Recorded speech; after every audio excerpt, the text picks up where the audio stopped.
Hello, friends, and welcome to the Cinemondo podcast with Kathy Mark and a new person, Sam Irvin, ladies and gentlemen. Emperor of the universe. Emperor of the universe. Thank you, darling. As you can tell. Yeah. Yes. Now, Sam is a all-around everything person. He's one of those people. He's writer, director, publish, an incredible book about his experiences interviewing the luminaries of the kinds of movies that we love, and was in the presence of these people and interviewed them and did great interviews and has put out a book that we'll talk about a bit later. But hey, Sam. Hey, I'm so glad to be here. Thanks for having me. Sam, love your background, by the way. Mm-hmm. My God, it's amazing. Got to work on that. It's all CGI. It's just blue screened in. Oh, it's one of those things that you just click a button and it appears. That's a great idea. Take a picture of it, send it to me, and then I can put it behind me as like one of my backgrounds. That'd be so good. This is our dining room. We actually call it Curio Shop on Acid. Nice. I love it. So good. It's so cool. I'm kind of hypnotized. I see Flash Gordon behind you. That's so cool. Yes. Yeah. Yes. I see monkey shines or something here on the left. I don't know. Oh, there's all you're gonna and Frank Frazetta. Oh yeah, right behind your ear there. Yeah. Yes, I've got amazing. And actually below it is an actual model. Yeah. Look at that! Cool. Wow, that's amazing. So nice. But you published similar to what Kathy and I did in just like that. Oh yeah, well, yeah. a while ago, you published a print magazine of called Bizarre that looks like it was similar to what Kathy and I were doing a long time ago when we published the original version of Cinemondo, which was magazine. And just monster kids wanting to talk about horror movies and science fiction movies and the stuff that we liked. And you did that. That was when you appeared in the world of genre film. Yes. What inspired you? Well, I grew up in Asheville, North Carolina. My dad owned movie theaters, so I was hanging out at movie theaters, seeing movies, and from the age of like 12, I was booking horror movie kiddie matinees on Saturday mornings and designing the flyers, and then I got to keep the posters and the press books and all this cool stuff. So yeah, I was just a really spoiled brat. And so in the early 70s, I started publishing fanzines. The first one was called Pit, named after Pit and the Pendulum, which is we can talk about in a little bit, a seminal film of mine. And it was very crude, mimeographed on the inside that I mimeographed at school on the mimeograph machine. And the cover was offset printing. And I got that printed at my sister's husband's dad's printing shop. Still had to pay for it.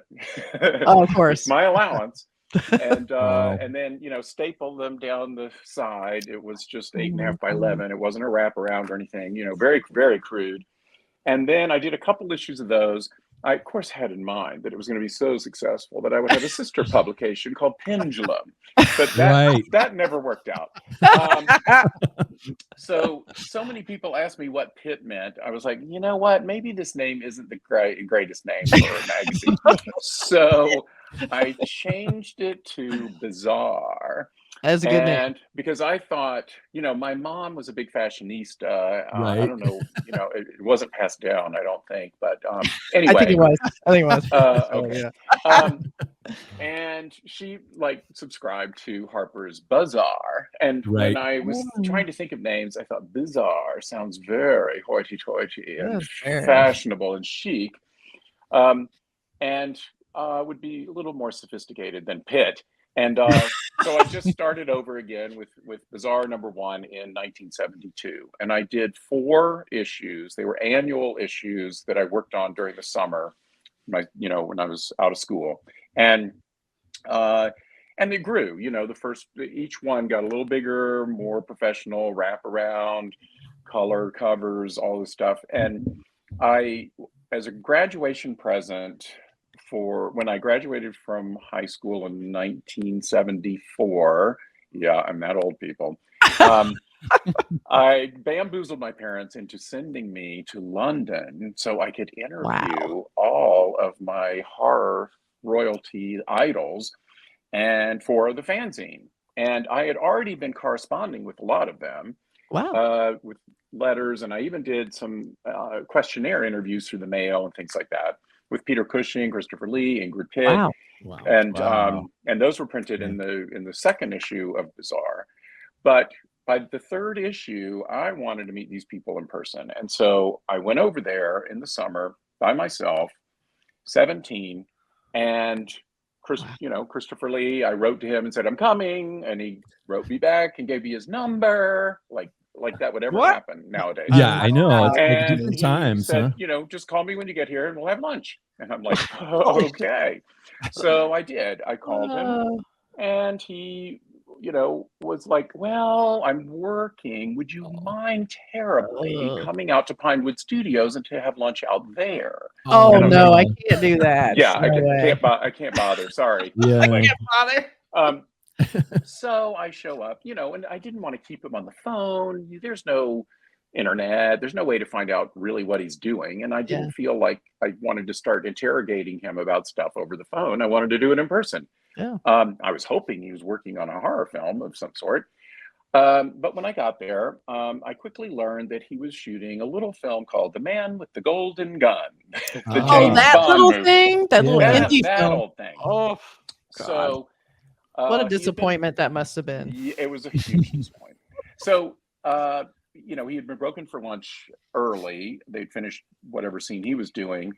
And so it was just the two of us alone in the commissary at Pinewood Studios, which was great. I tape recorded the interview on my little cassette player, and it was very quiet, and we had a lovely lunch, and it was just like, he treated me so nice, and as if I was like an old pal. It was weird because we'd only corresponded a few times by letter, but he couldn't have been nicer. And then after about an hour, the other cast and crew started to filter in because they had just broken for lunch, obviously. And so he introduced me to Roger Moore, Britt Eklund, Maud Adams, Hervé Villechaize, the director, Guy Hamilton, who directed my favorite Bond film, Goldfinger. It was just like my mind was just blowing. And so then I expected, okay, well, I'm going to be dismissed now, and that's it. And he goes, well, they're going to be at lunch for an hour. Would you like me to give you a tour of the Bond sets? I'm like, okay. So we spend an hour where he gives me a personal tour of all the Bond sets. Then, oh, my God. We end the tour in Scaramanga's lair, which is the character he played. Yeah. And it's this beautiful, living room that's built within these rocks that are supposed to be, supposed to match the exteriors that they shot at Phuket Island. Yes, Phuket Island. Some people say it's pronounced Phuket, but I prefer my pronunciation. So, anyway, we end there, and he goes, well, yes, we're going to be shooting this dining room scene after lunch, and this is where we're doing it. And so then the people started coming in for lunch because we spent an hour looking at all these incredible sets. And he said, wait right here. And he goes over a little private conference with Guy Hamilton, the director. And he comes back over and he says, I've gotten permission for you to stay for the rest of the afternoon if you'd care to watch us shoot the scene. Wow.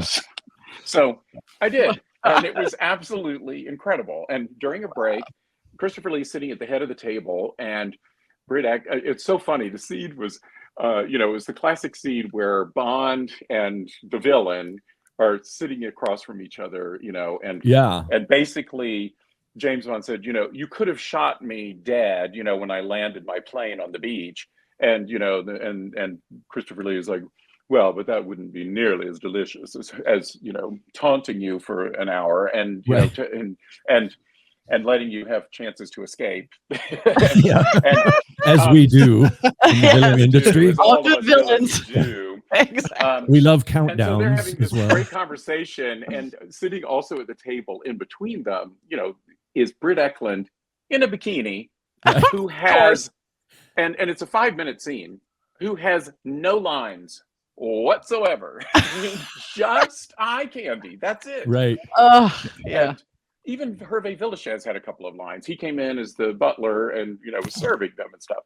Anyway, during a break, Britt, who's standing there in her bikini, she says, "Would you like me to get a picture of you and Christopher?" And so I God! Yes. So I handed her my camera, which was a crappy camera. She takes the picture. It's the most, you'll see it in my book, it is the most god-awful picture ever taken anywhere. Let me see if I can find it real quick. The worst picture taken ever. Okay. Worst photograph worst ever. Picture taken ever in the history. And it Well, wasn't she's her an fault. actress, not a photographer. No, Right. no, And she was in a bikini. Not her fault at all. It was strictly because I look like I'm like a deer caught in the headlights. Well, of course, because you're standing there with Christopher Lee. Oh no, that's a great shot. I love it. I love it. Horrific. The suit. Horrific. Oh my God! That is an awesome photograph. You- There's you nothing wrong look with like- that photograph. You look like you belong. That's all. Yeah. I That's can say. amazing. That's So awesome. anyway, at the end of the day, Christopher said, "Would you care to share a ride with us back to London in the Rolls-Royce limousine that the studio provides?" And I'm like, Did you dream yeah. this? Better and This better. really happened. Yeah. You did not just dream this. My God, this is insane. Yeah. And so I climb in the back, and I sit in the little fold-down seat behind the chauffeur, facing the back seat. And on the back seat is Christopher Lee, who is a giant, Right. and Hervé Villechaize, who is about 2'1".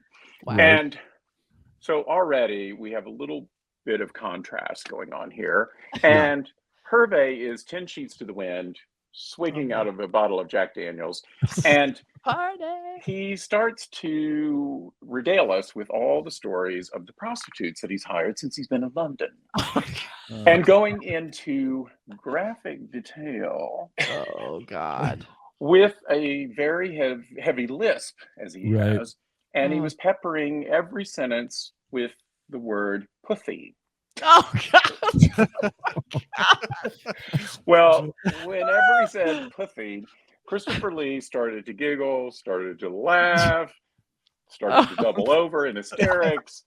And Hervé knew he was in control of the situation, and all he had to do was press that button, and Right. Christopher would just completely lose it again. And I was losing it, and we were just in hysterics all the way back.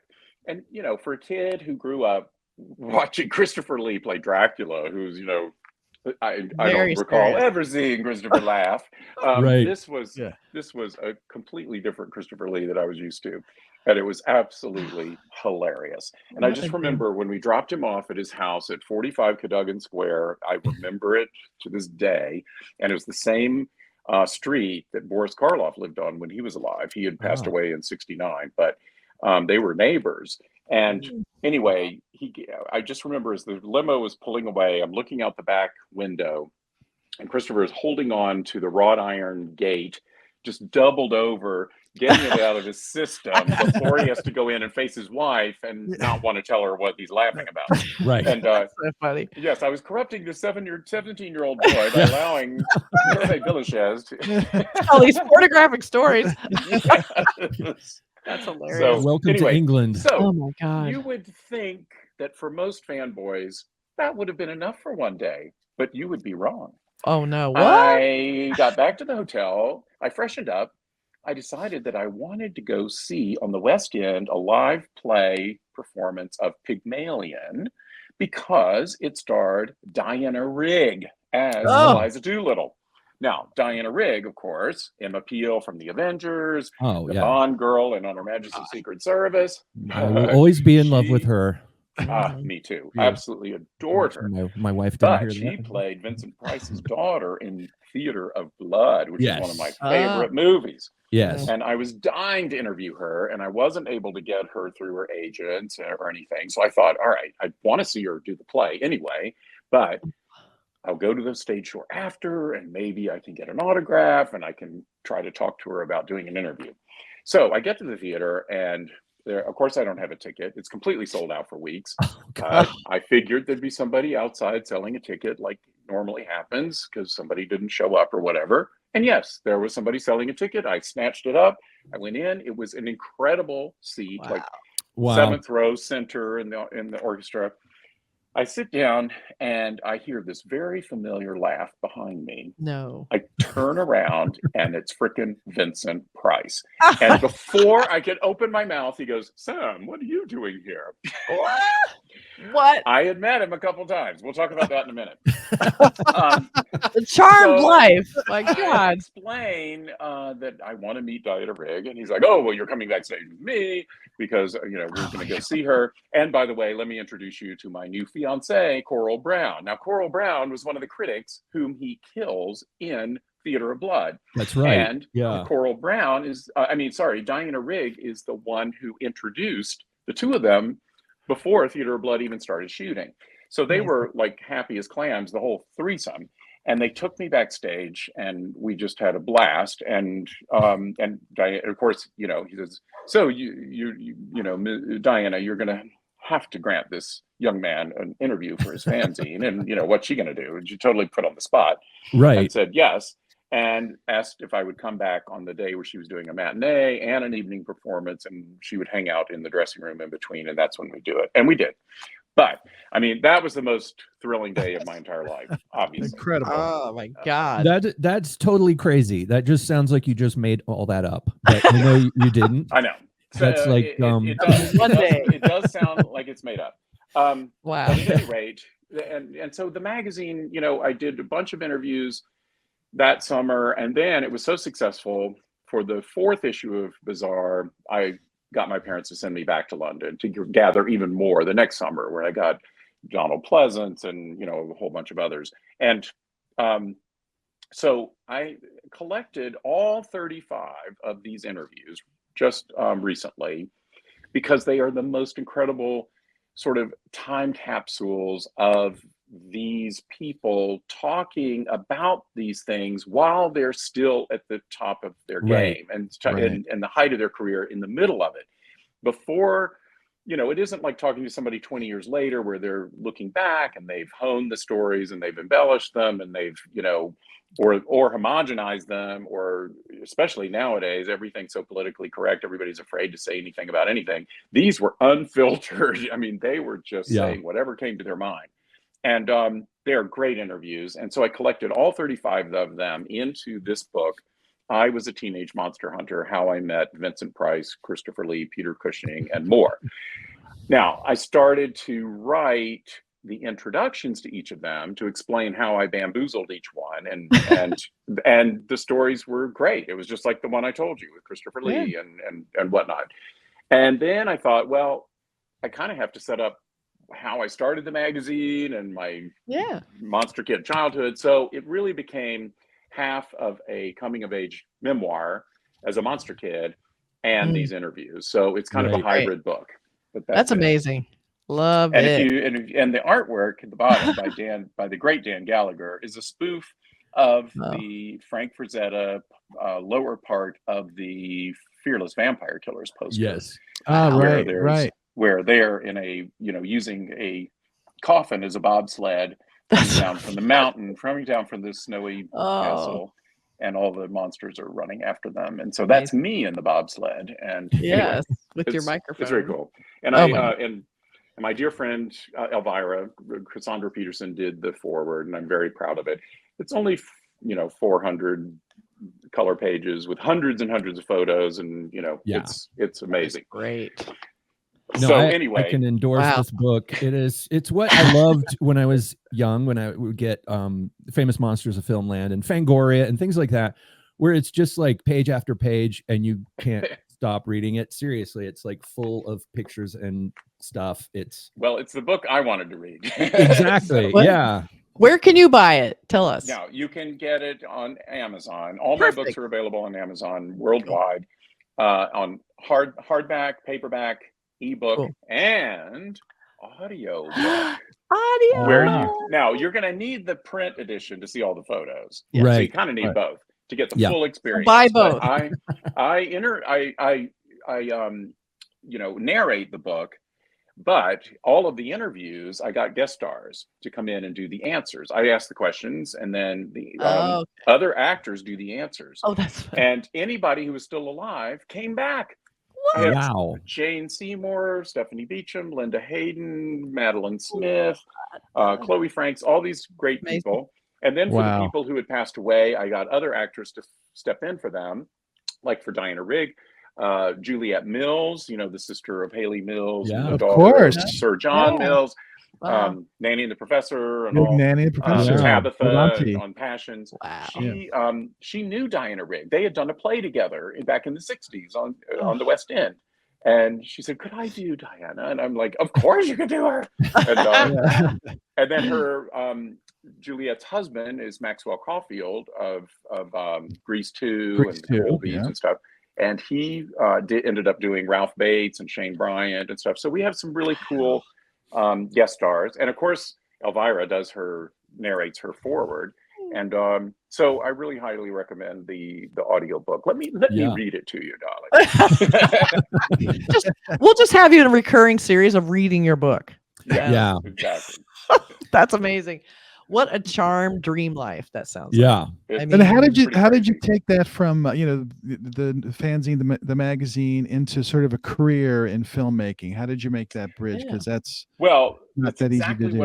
My next book. I did have one in between, and we'll talk about that later. It's just a little pamphlet on the making of Frankenstein: The True Story. 406 pages, 1,350 photos. Tiny. Forward by Anne Rice, afterward by Guillermo del Toro. Oh my God. Anyway, if you look up the word obsession in the dictionary, I'm there holding this book. So, but the new book that I'm working on is actually the second part of my memoir series that picks up where this left off. This left off at age 19 at the Famous Monsters Convention in 1975, November of 1975. And I was Ingrid Pitt's aide-de-camp for the weekend, and Peter Cushing was the other guest star, and Forrest J. Ackerman was there, and Michael Carreras from Hammer Films, and they were introducing the actress Barbara Lee, who was going to be playing Vampirella in the Hammer film adaptation that never happened. Right. It was the Woodstock of horror conventions, and that was the climax of everything of the delineation mark of my childhood monster kid days. And then transitioning within 3 days to my professional career in the movie industry. Wow. 3 days later, after I got back from New York from that convention, I hosted Brian De Palma at a festival of his films that I had organized at my college. I was now a freshman in college at the University of South Carolina, in Columbia, South Carolina. And I brought Brian De Palma out because I wanted to meet him based on two films that I had seen that had blown me away, Phantom of the Paradise and Sisters.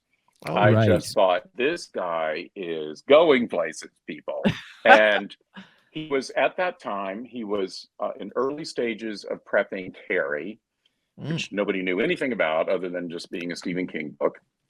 And Stephen King wasn't, I mean, he wasn't even Stephen King yet. Either. Right. So it really didn't mean nothing to any of us. And and so he came out, and he arrived 3 days later. I got back on Monday, and he was at my school, Wednesday night.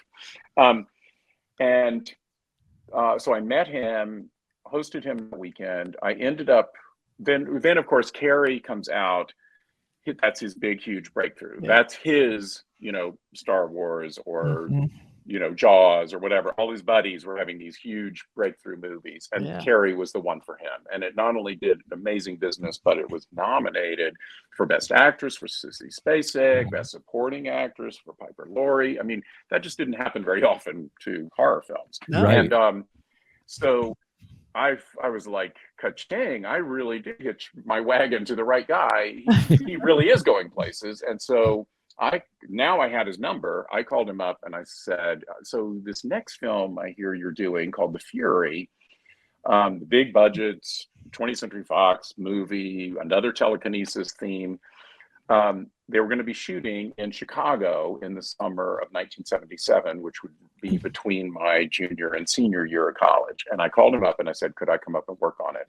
And he said, yes. So I went up and I was his assistant. I got an assignment from Cinefantastique magazine to do a journal on the making of the film. I'd become friends with the editor, Fred Clark, back in my fanzine days. In fact, Fred bought a 2-page ad for Cinefantastique in one of my magazines, as if he needed my help to get readers. But at any rate, and then I even played an extra in the movie, in the amusement park scene when Andrew Stevens is going through with the telekinesis, making all the rides go crazy. I'm in a blue jean jacket and pants. You can't miss me because I made sure I was in every single shot. If the camera's looking at that side of the, that's a pro park, right I'm there. That's right. The camera's looking at that side of the thing, I'm there. If it's looking up, I'm in their ceiling. I mean, I'm everywhere. I'm just I have to watch it now for sure. Yeah. That's so funny. Oh my God. So then I go back to school for my senior year. And then I don't know really what he's up to, but I'd find out soon enough. In the spring of 78, he calls me and he goes, well, I don't know if you heard, but I've been teaching a course at Sarah Lawrence College on screenwriting. And I gave the students a treatment of mine and they divided up the scenes, and throughout the semester we've honed it into a script called Home Movies, and it's a comedy, and we want to shoot it. We're going to shoot it this summer as a very low budget film, and I'm going to use some of the students on the crew, and we're going to have other professionals, and we've gotten Kirk Douglas from The Fury to agree to be in it, and my girlfriend Nancy Allen from Carrie is going to be in it, and blah blah blah blah blah. Oh, and Garrett Graham, who was Beef in Phantom of the Paradise, is going to be in it. It's like all this is music to my ears. And he said, "Would you like to come up and work on it?" And I was like, "Yeah." So I took my last exam. I didn't even wait for the graduation ceremony. I just got right on the next plane and zoomed up there. And I figured I'd be doing what I did on The Fury, which would be his assistant, and maybe I'd get in there as an extra or something. And no, he had something else in mind. He said, you're going to be the production manager and associate producer. So he just kind of, I don't know, he just kind of threw me into the deep end to see if I could swim. And apparently I did, because after that, he asked me to become his full-time assistant and sort of head of his little production company, which had a grand total of 2 people, him and me. And so I worked, then I, just worked with him full time after that, and worked on The Dress to Kill and a year on the pre-production of Blowout. By the time Blowout started shooting, he wanted me to produce a film that one of the students that he had at Sarah Lawrence College on Home Movies was directing and writing, and his he came from a wealthy family. His parents were putting up $250,000, but they needed $500,000. So Brian said, listen, Sam, you go out, raise the rest of the money, go produce that movie while I'm doing Blowout, because I don't have time to do this right now. And so I set up a meeting with Bob Shea at New Line Cinema, and slam dunk, he said yes. It's like one meeting, done. Wow. So, you are a good producer. Yeah. It was the first and last time that I ever raised a dime in the industry. So, my luck lasted once. Anyway, we made that movie, and it had the lead guy in it was Tim Choate. It also had Bill Randolph, who was the cab driver in Dress to Kill, and he also was one of the kids in Friday the 13th Part 2. I wanted Wendy Jo Sperber because I thought she was the funniest thing going. She was in I Want to Hold Your Hand. Oh yeah, great movie. The Zemeckis film. Yeah, that also had Nancy Allen. She was in 1941, the not so great Spielberg movie that also had Nancy Allen. And Nancy was really good friends with her. And I said to Nancy, "Can you talk to Wendy Jo? We really, really want her for this role." And she said, "Of course." And so that worked out. And we had Jane Badler, who went on to be in V, the really beautiful dark-haired, diva. And we had Wallace Shawn, we had Catherine Damon from Soap. It was a really cool little coming of age movie that's completely disappeared into the ether, and I don't know why it hasn't resurfaced, but I hope it will someday. But anyway, once I had produced that, it was hard to go back and make coffee for Brian, and he knew it too. And so I kind of moved on in my career, and I made a short film called Double Negative, about a horror film director who's making a low budget horror film called Coat Hanger Massacre. This was right in the wake of Mommy Dearest. Mommy Dearest, I was about to. And his sleazy producers decide that. Oh, and the sleazy producers, by the way, are played by Bill Finlay, the Phantom of the Paradise, and the Mad Doctor and Sisters, and the other producer is played by Wayne Knight, who is Newman on Seinfeld. And they decide that they'll collect more money if they steal the negative from the lab and collect the insurance. And the director of the film, played by Bill Randolph, who had been in this, then it was a film called The First Time, this coming of age thing that I did. And he was the cab driver in Dress to Kill. He played the lead, he played the director. He finds out about the scheme and he has to sort of beat them to the punch to save his film. And there's a flashback of his prodigy childhood where he's, he's taking, graduate and college courses on filmmaking and winning awards when he's like at the age of 9. And I got Justin Henry, the little boy from Kramer versus Kramer, to come and play him as a kid. So anyway, I shot it in 35 millimeter. I wanted this to be super professional. It was going to be my calling card, and spent a lot of money on credit cards getting it made. Brian gave me his editing room between movies to use for free, and got it all together. And then it came out in '85, and it got selected at the Sundance Film Festival, got nominated for a Best Short at the Chicago Film Festival. And then it opened theatrically, which is what I really wanted, with Martin Scorsese's After Hours in Los Angeles, and with John Boorman's Emerald Forest in New York. And it got reviewed in the New York Times by Janet Maslin, one of their top critics, with this really great review. And that was sort of it. Then that led to me directing my first feature film, which was Guilty as Charged, which was a horror film, kind of tongue-in-cheek horror film about a madman who kidnaps murderers who've gotten off and fries them in his own electric chair in his dungeon. And it's played by Rod Steiger. And the movie also had Heather Graham, Lauren Hutton, Isaac Hayes, Zelda Rubinstein from Poltergeist, and Mitch Pileggi, who'd already been electrocuted in an electric chair in Shocker. We electrocuted him again. Easter egg. Yeah, exactly. So anyway, that's the long-winded version of how I got my first feature finally going. Wow. And how I transitioned. I mean, literally that transition happened in 3 days. I stopped doing the fanzine in literally 1975, and when I met De Palma, I just completely shifted all my gears in that direction. And that's what my new book is going to be about, all my De Palma years. Wow. Okay. I mean, that is sort of, I see that as an example of when you see opportunity, opportunity, take advantage and go for it. And even if it's scary, because who knows? I mean, yeah, I was so brave back then. I was just fearless about just, it was way beyond manifesting. I was just stalking, it was literally stalking. A benevolent stalker. Well, the thing about opportunity is you have to have the insight to be able to recognize a good opportunity and a bad opportunity too. In the entertainment industry, you also get presented with a lot of really bad opportunities. And I think there's a skill in detecting. I think I've taken a number of those. And those are the teaching moments, Those are the teaching. Okay, that's what we'll call them. Oh, that's what it is. Yeah, that's what I call them. Yeah, my whole life has been a teaching moment. Yeah. When does the real stuff happen? I want to know. Yeah. That is amazing. Oh, my Lord.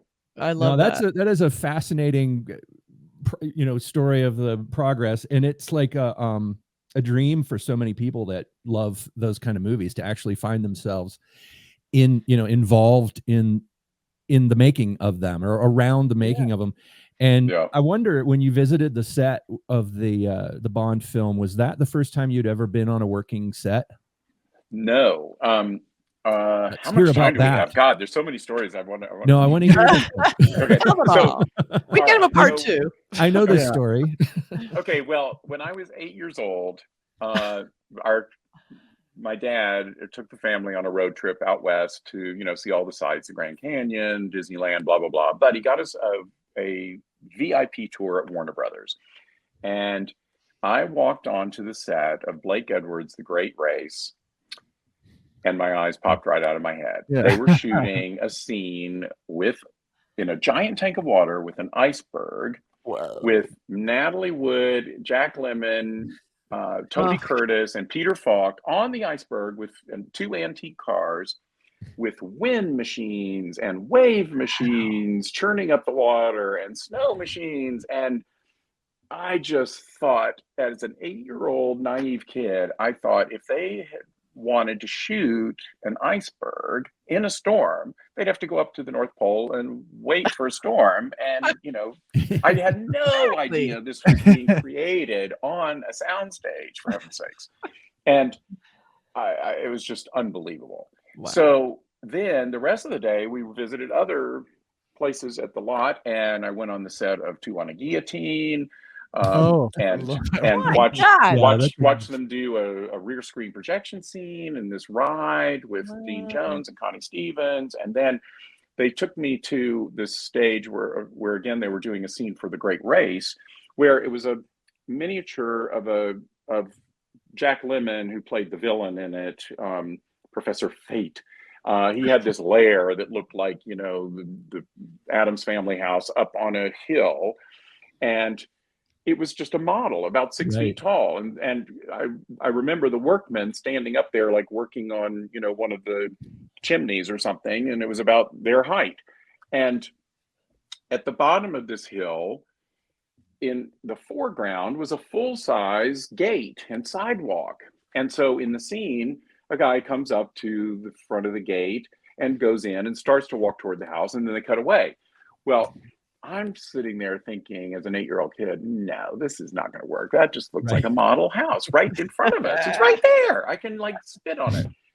And of course, when I see the film, it looks totally real. It's like way off in the distance. And so it was movie magic. It was like a magician yes. revealing all their tricks, how they did it. From this rear screen projection to the iceberg to this, it was just the whole day. I was just a kid in a magician store.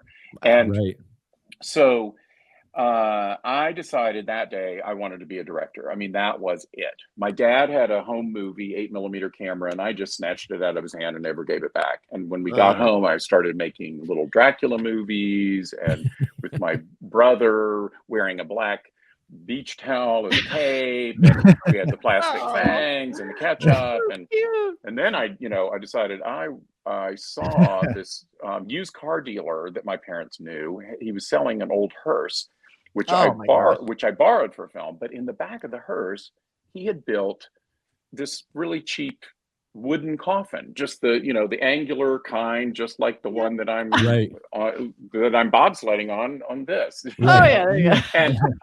And the eyes popped right out of my head. I was like, oh my God, I have to have that coffin. I have to have that coffin. And so I talked to the used car dealer, and he said, well, we just sold the hearse. I don't know if the buyers want the coffin or not, but I'll find out and let you know tomorrow.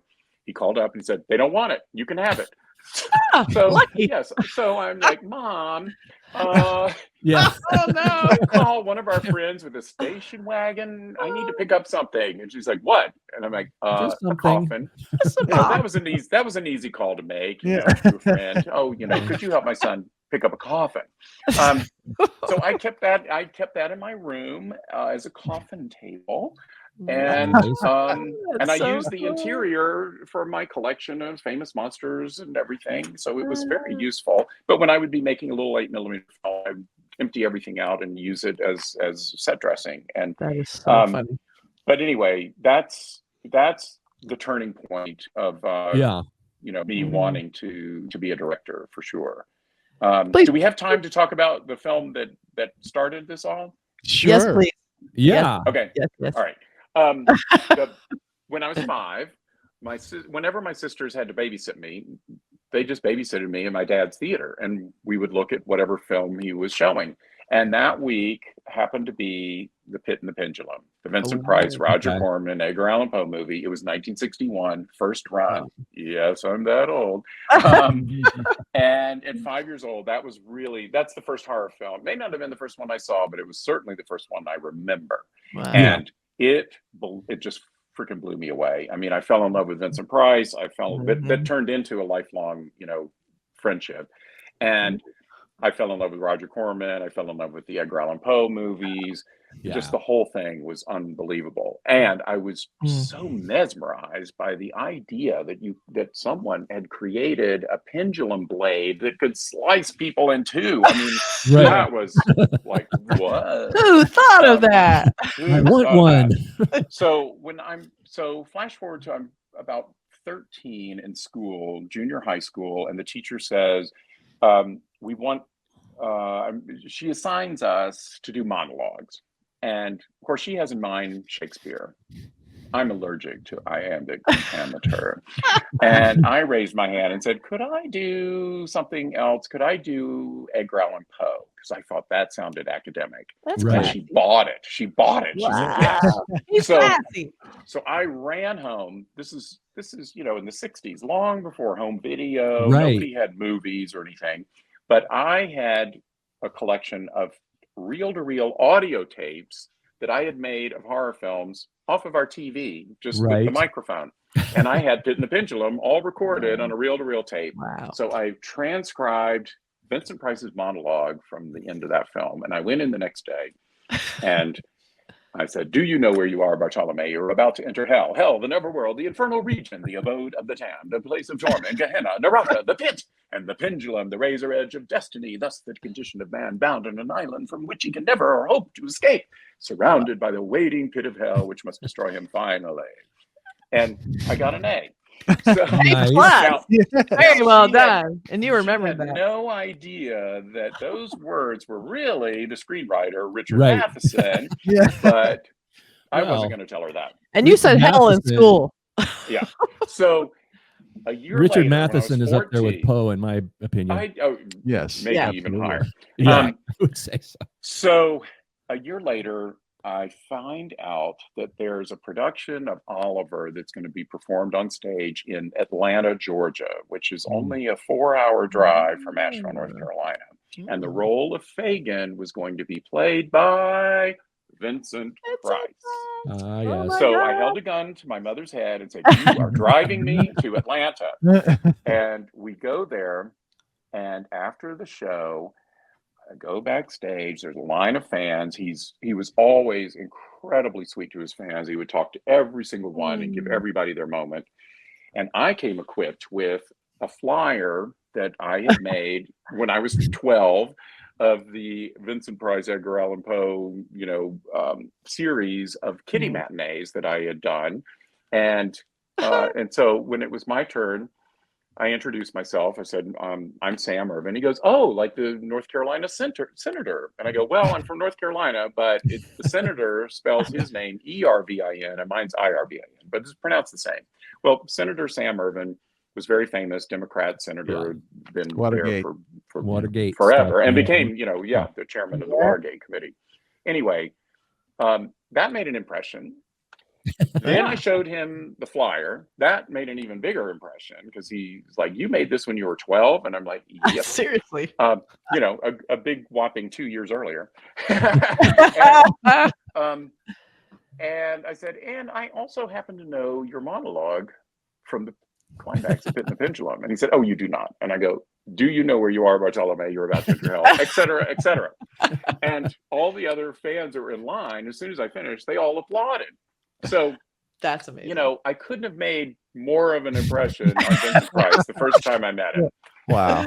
So then a year later, when I'm 15, he's doing a lecture tour series on villains, and he's performing it at a college campus in North Carolina, not too, another 2 or 3 hours from home. And I get my mother to take me there.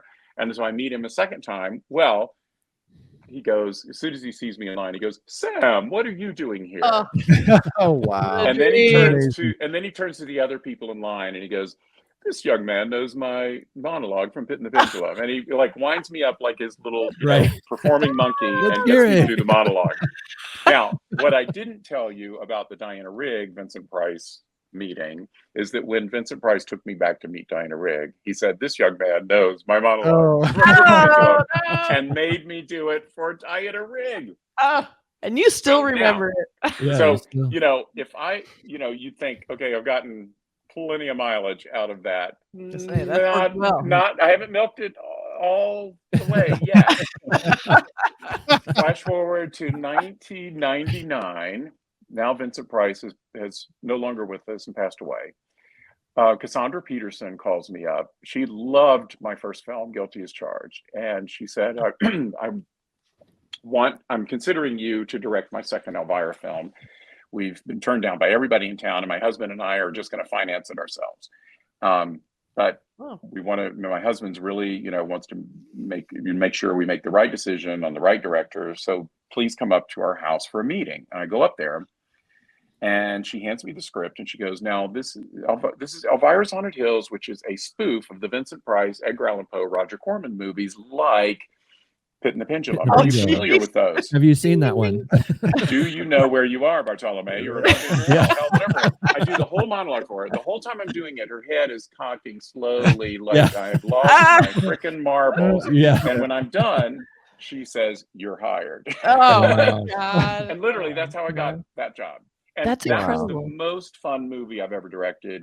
Yeah, I've directed 55 films now, and that one, hands down, was the most fulfilling, most rewarding, most everything. We built the sets. We built a pendulum that could slice people in half. And everything about it was just the dream. Absolute dream come true. More than a dream come true. And we dedicated it to Vincent Price. As I said, I became very close friends with him, and I write all about that in the book. It's very touching. And she, Cassandra had become very good friends with him as well. The person who played the Vincent Price character in Elvira's Haunted Hills was Richard O'Brien from Rocky Horror Picture Show. Yeah. He played Riff Raff, and also he was Mr. Rocky Horror. He wrote the play, the screenplay, the music, the lyrics, the whole thing is all him. And he was a giant fan of Vincent Price, knew exactly what we were spoofing, and totally got it. So the whole time was just this love letter to Vincent, and it was just thrilling. If you haven't seen the film, you're in for a treat. It's the second Elvira film, but it's not an actual sequel. It's sort of its own standalone thing. It takes place in the 1800s. We never explain how she got back in time or anything. Right. It's just we dropped her into a Roger Corman, Edgar Allan Poe movie. I love that. That's so cool. And had a blast, just an absolute blast. I love that. Oh my God. So this is almost just like a kickoff. Like we can have you on like 10 more times. Yeah, that's what I was saying. I think I would love, I'm just or more. Like hypnotized by these amazing stories. Oh my God. So good. My only Vincent Price story is being at a Fangoria convention. And I didn't get to meet a Fangoria convention. He comes out, he's kind of barely getting on stage, and everybody's like, "Oh my God!" And then he goes, "Ta!" and he jumps and he runs. And he goes, "Ha ha!" Yeah. That is exactly his humor. Oh my God, I love that. It was such a release of that. At least I got to see him in person, but it wasn't your story, but it was a cute, fun moment from Vincent Price. Oh my God. I love that you recognize that. Well, that is a great story. You were probably there at the Fangoria conventions while we were there. We probably walked past each other. We probably did. Early 90s, 89 or 90, something around that time. Yeah. Definitely want to have you back though, because this has been so I'd love it. fun. Oh, I'd love it. We didn't even get too much into the Brian De Palma stuff. We will though. But yeah, I mean, part 2 of this when it comes out. Well, actually, when my De Palma book comes out next year, that will be the perfect time to do it.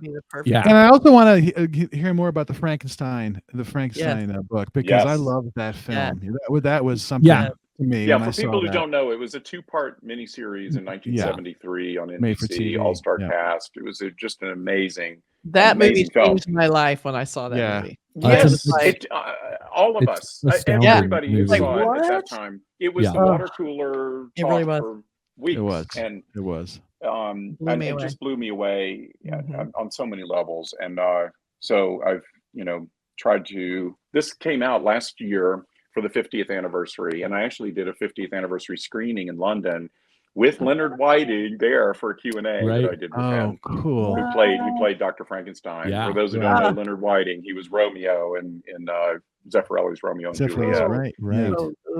And I have to say something very quick. One of my best pals is Mark Maddox, who painted the cover of the magazine. Not only did he paint the cover and the cover of which the is book. So beautiful. He also painted the back cover. Oh, that's so good. I love it. It looks I'll tell you something about Mark. With Mark, I remember we went to high school together. Mark and I. We were the 2 artists in our high school, which was sort of like saying we were the 2 boys who had leprosy in the school. Girl magnets for sure. Oh yeah, we were the girl magnets. Absolutely. Whatever that means, I don't know. But you would not know that. No, we went to art school together, and we've always been just completely fascinated with art. But I remember when that movie. When did that movie come out? It was 1973. 73. Yep. It was a bit after it had come out when Mark and I met, but he would go on and on about that movie. I don't know if I don't know how you guys hooked up for him to do the cover. Well, I'll because tell you. he was a massive fan of that. No, he was massive. You've heard of a fanzine or magazine, really. Let's not let's be real. It's been around since 1972, called Little Shop of Horrors. Oh yeah. That Richard Clemenson edits and publishes. Well, Richard and I started Bazaar the same year he started Little Shop, and we were pen pals and everything, even as far back as that. And he knew that I had put Frankenstein: The True Story on the cover of Bazaar #3 in 1974. That I had interviewed a bunch of people at that time, and he called me up in maybe 2015-ish and said, hey, my cover artist, a guy that does a lot of my covers, Mark Maddox, has been bugging me to do something on Frankenstein: The True Story because it's one of his favorite films, and he is dying to paint the cover. And he said, and I immediately thought of you, so would you want to write about it? And I said, well, yes, but I will only do it if you give me the entire issue, and I'm going to need every single inch of space. I have so much to talk about on this movie. And so he did, and they even the magazine is usually 100 pages. I made them expand it to 120 pages because even 100 wasn't enough. And Mark did. I wish I had a copy of it to show you right here, but for that, he did the most amazing. This is a reprint of it. Wow. The most amazing mural. That is fantastic. You see it? Yeah. And it was a 3-panel fold-out mural, the largest magazine horror cover in history. That's super cool. And that's how Mark and I met. And I won the Rondo Award for Best Article of the Year for that magazine. Wow. Mark always wins the Rondo Award for Artist of the Year. He's won only 9 of them now. Wow. And so that magazine led to Shout Factory doing a restoration of the 3-hour version of the movie. And Mark did the cover art and the whole new thing. And I did all of the extras. I interviewed on camera Jane Seymour and Leonard Whiting and the co-screenwriter Don Bacardi. And I also did the 3-hour audio commentary, which won another Rondo Award for Best Audio Commentary. And so that's what all finally led to this book being done for the 50th anniversary. I was like, you know, I even with 120 pages and even with the 3-hour audio commentary, I'd only, you know, touched the surface. So this is, you know, 406 pages, 1,350 photos, people. So good. Wow. Oh my God, so good. I love it. Oh my God. It was really all due to Mark. Mark started the whole damn thing. That's so cool. That is great. That's amazing. Well, Sam, this has been amazing. We'd love to have you on again for sure. You know, definitely. This is really interesting, enlightening, and thanks for spending some time with us today. I absolutely loved it. I'm gonna. When will this air? Oh, well, we stay on after we do the closing, and we'll still chat about that. Okay. Yeah. Okay. Yeah. Don't go anywhere. If it's in time for September 15th, I will plug one thing. My latest film is a thriller for the Lifetime Network, and the Lifetime Network is so happy with it that they've chosen it to kick off their entire fall season on Sunday, September 15th at 8 p.m. And it's called Nightmare in the Desert, and it's about a girl who's being stalked by a park ranger. I'm definitely watching that. Oh, that's awesome. So my God, September 15th on the Lifetime Network. Yes. Okay. Yeah. Excellent. Great. Yay. Awesome. Well, stay right there, Sam. We'll do the closing and we'll keep chatting. Okay. Thanks so much for being on. Okay. Thanks for joining us. That was absolutely fascinating. Unbelievable. I have a feeling you have some more stories to tell us. There's definitely more. We'd love to have you back on. You have to commit right now on camera that you're going to come back and join us again, so that it's a contract. Yeah. Okay. Yeah. On my matinee, when I do matinee and evening performance, I'll be in my dressing room in between. We can do it then. Yes. Okay. We might have some people wanting to talk to you. So. All right. All right. Thanks, everybody. Bye. Take care. Thanks.